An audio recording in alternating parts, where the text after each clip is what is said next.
Madam President, over the weekend, the small town of Cleveland, Texas, more or less in East Texas, east at least of Conroe and the Houston area, they experienced a shocking crime.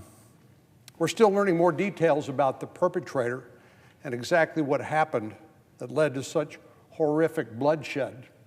But here's what we know right now. Late on Friday night, 38-year-old Francisco Oropesa was firing his gun in his front yard in this rural part of the state. His neighbor came over and asked him to stop respectfully because it was just about midnight, and the neighbor explained he had an infant at home who was trying to get some sleep. He asked that Oropesa shoot further away from the home, hoping to minimize the disturbance to his 1-month-old son. Oropesa refused. He said he could do anything he wanted on his property and continued shooting. While the neighbor did what anyone else would do under those circumstances, they called law enforcement. They called the police. The gunshots continued, so the neighbors called the police again, eventually calling 5 times.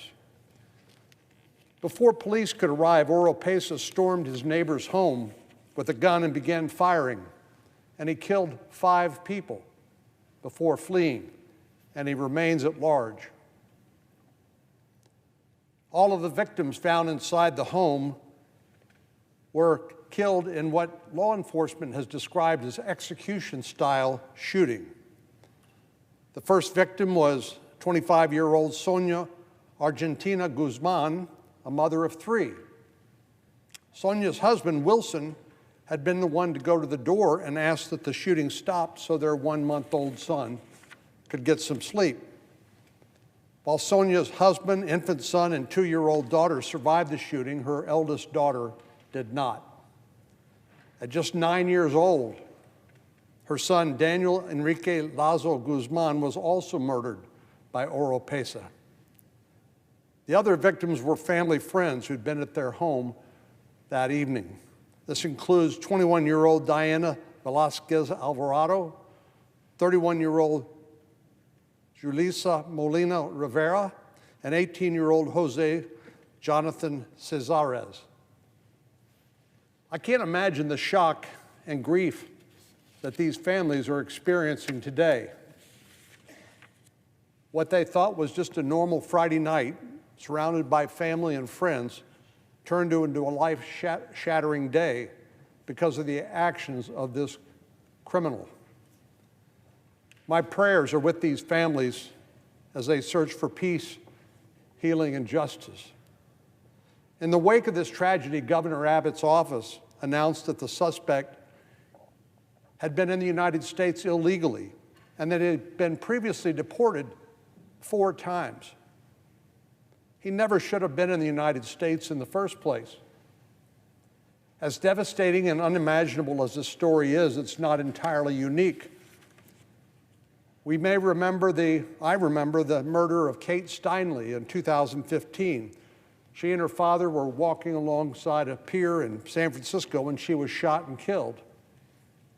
The man who killed her was an illegal immigrant who'd been deported not once, not twice, but 5 times. He had 7 felony convictions. Now, I want to be abundantly clear about one point. The actions of these criminals do not and should not reflect on the tens of millions of law-abiding immigrants in this country. Any attempt to frame immigrants in general as a threat to our country is completely devoid of facts and detached from reality. But my point in sharing these stories is to prove that there are devastating consequences when the Biden administration simply refuses to enforce the law, both at and inside of our borders. When President Biden took office, Customs and Border Protection had logged more than since he took office, now about 2.5 years ago, Customs and Border Protection has logged more than 5 million border crossings, an unprecedented number. Most of these individuals probably came to the United States for economic reasons, which, as we know, does not in and of itself qualify them for asylum. Some are probably escaping persecution, which will likely qualify them for asylum under the U.S. law.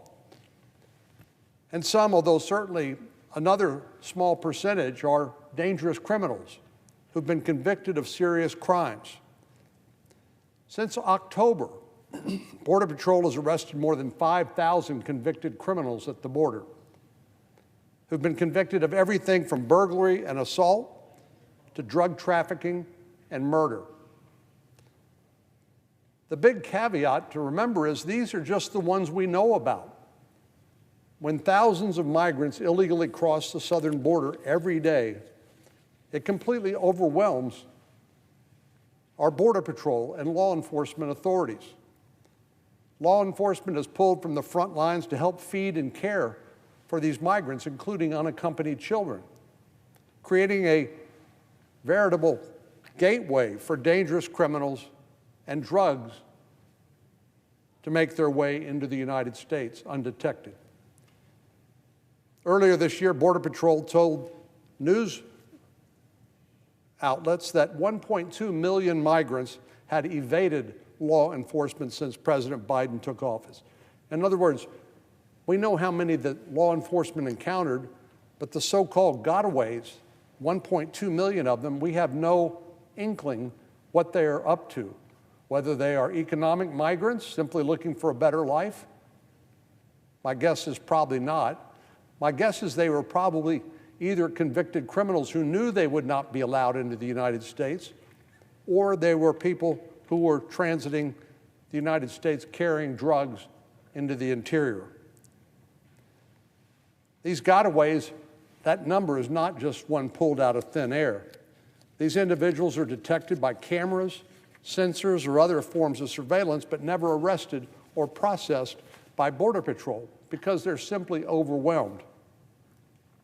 These are the ones that are running away from the Border Patrol instead of turning themselves in to claim asylum, like the majority of immigrants.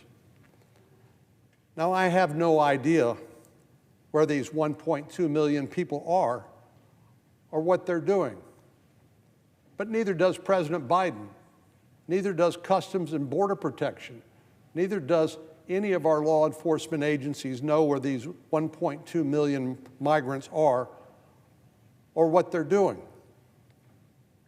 Maybe, just maybe, I would say in all likelihood, inside of that number, some subset are probably murderers, rapists, child abusers with lengthy rap sheets. Maybe they're cartel members smuggling fentanyl and other dangerous drugs into our communities. Maybe they're members of criminal gangs like MS-13 or other transnational gangs. The truth is, President Biden and Secretary Mayorkas, the Secretary of Homeland Security, has no idea who or what is coming across our border every day. Now, when Title 42, which, as we all know, is the public health title that was been used to expel some migrants during the pendency of the pandemic, when it expires next Thursday, the number of migrants coming across the border every day will soar, making it even easier for criminals and gang members to sneak into the United States, along with the drugs that have taken too many lives in recent years. 108,000 Americans died of drug overdoses last year, 71,000 from fentanyl. That all comes across the border. We know where it's coming from. But President Biden and Secretary Mayorkas have done too little to stop it. And in fact, their policies have encouraged more and more people to come. Law enforcement depends in part on deterrence. People knowing that if I try, I'm unlikely to be successful, so I'm not going to try in the first place. That's how law enforcement manages their business. But when people see no likelihood of negative consequences, they're going to keep coming. And we understand exactly why.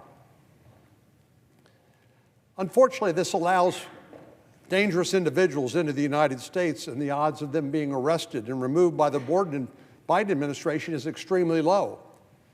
So this is a problem not only at the border, this is a problem once these individuals make their way inside the United States. U.S. Immigration and Customs Enforcement, otherwise known as ICE, is charged with removing individuals who are illegally present in the United States. In fiscal year 2020, the agency deported just over 100,000 individuals. That's fiscal year 2020. For context, U.S. Customs and Border Protection logged 458,000 border crossings during that same period. Once President Biden took office and the welcome mat came out and people knew that our borders essentially were open, things have changed dramatically. In fiscal year 2022, the number of deportations fell to just over 38,000, from 100,000 in 2020 to 38,000 in 2022, while the number of border encounters has skyrocketed.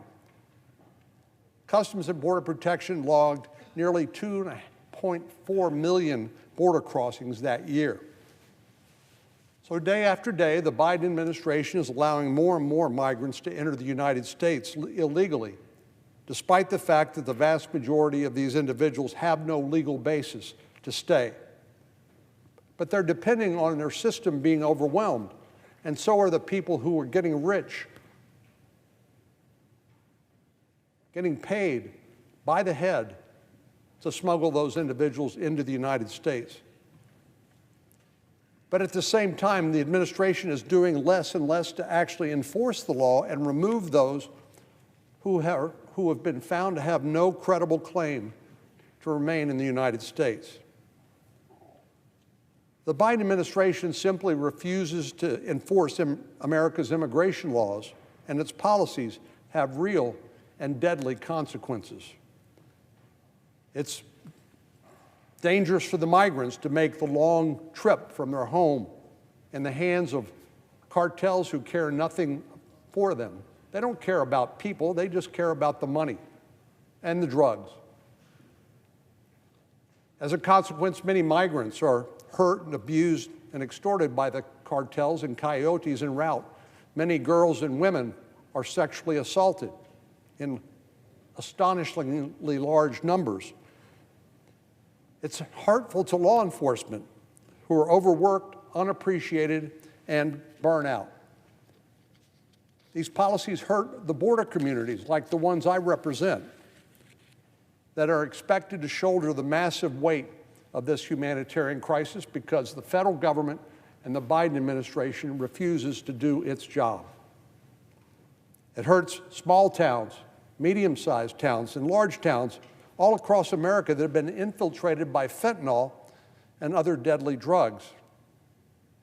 And as we saw again this weekend, the administration's policies victimize people who are attacked by dangerous individuals who never should have been in the United States in the first place. How much pain and suffering will our country have to endure before the Biden administration takes this seriously? It's past time to secure the border, enforce our immigration laws, and prioritize the safety and security of the American people. Until then, I'm sad to say, innocent people will continue to suffer due to the administration's failed policies. Madam President, I yield the